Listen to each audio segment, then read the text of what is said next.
Қайырлы күн, құрметті көрермен, жақтастар. Сіздермен Инга Иманбай. Сонымен тәуелсіздік күні де өтті. Жылдағыдай билік пен халық екі жақта қалды. Жылдағыдай биыл да біршама адамды қамап тастады. Жылдағыдай бұл күн мейрам емес, халықтың қасірет күні екенін тағы да көрдік. Жылдағыдай билік өз халқына қарсы ауыр қылмыс жасаған күнін үреймен күтті, үреймен шығарып салды. 32 жыл бойы осылай қазақ баласы тәуелсіздік күнін әлі бір рет тойлап көрген жоқ.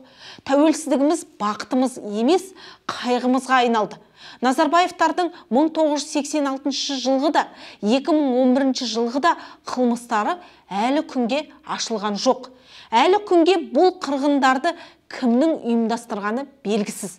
Шындықтың ашылмауының себебі билік әлі күнге ауысқан жоқ. Яғни халыққа қарсы сол ауыр қылмыстарды жасағандар билікте отыр.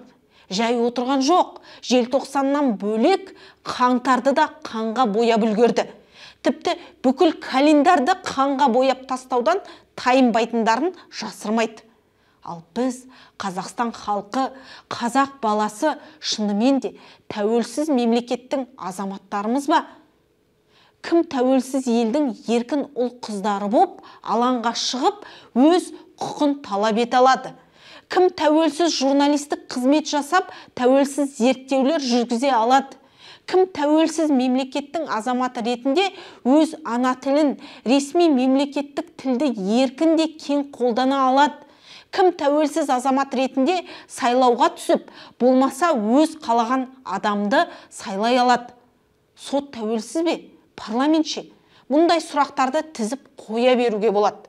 Өйткені біздің бүкіл өміріміз, тірлігіміз, іс-әрекетіміз шектеулі.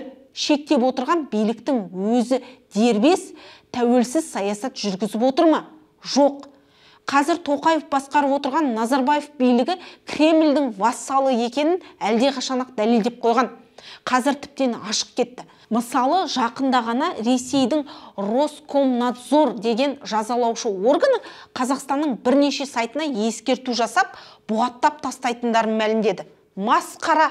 Біздің ішкі ақпараттық кеңістігімізге ашықтан ашық араласып отыр. Және бірінші рет емес.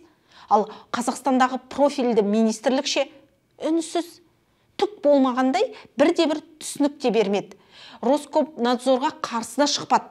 Бұл нені білдіреді? Біздің билік деп танып отырғандарымыздың билік емес, басқа біреудің ысқырған әуенімен тербелген жай ғана бишілер екенін білдіреді. Оның үстіне Астана Кремльдің жағына ашық шықты. Онысын бірер күн бұрын Біріккен ұлттар ұйымында дауыс бергенде көрдік. Қазақстан Ресейдің Украинаға қарсы агрессиясын қолдап шыққан 14 мемлекеттің қатарында. Ақорда бізді Солтүстік Корея, Эритрея мен Эфиопия, Никарагуа мен Куба, Иран сынды өркениеттен оқшау қалған диктаторлық жүйелердің сапына қосты. Сонымен Тоқаевтың керемет дипломаттығы осымен тәмам. Ресеймен жуырда ғана қол қойған құжат бойынша ендігәрі екі елдің тарихқа деген көзқарасы бірдей, бірыңғай болады. Яғни Тоқаев қазақ халқының ғасырлар бойы тарихын көміп тастады. Осы 32 жыл бойы шын тарихты жазғыза алмай келгеніміз аздай, енді Путиннің ойынан шыққан тарихын ұлықтайтын боламыз.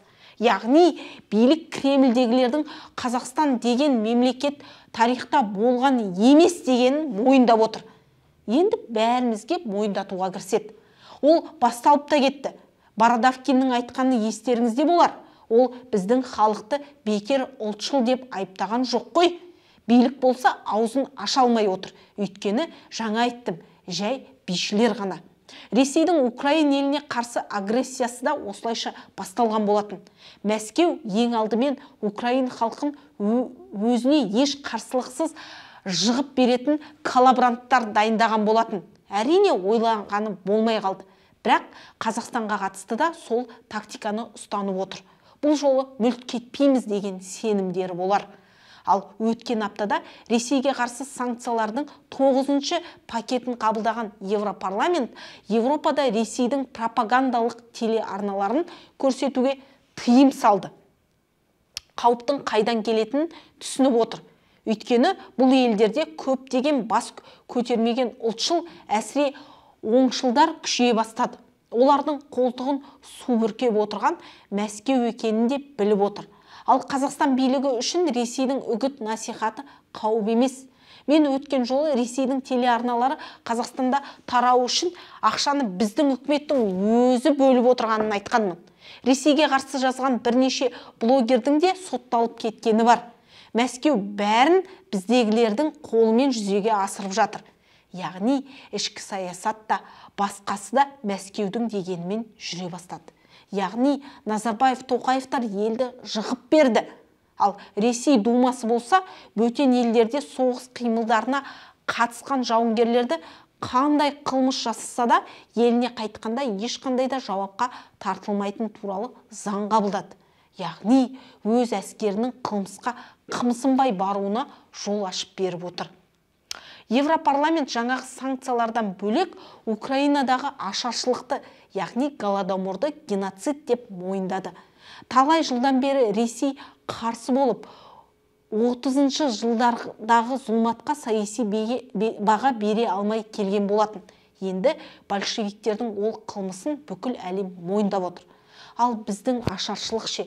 Қазақ халқы өз аз қырылды ма?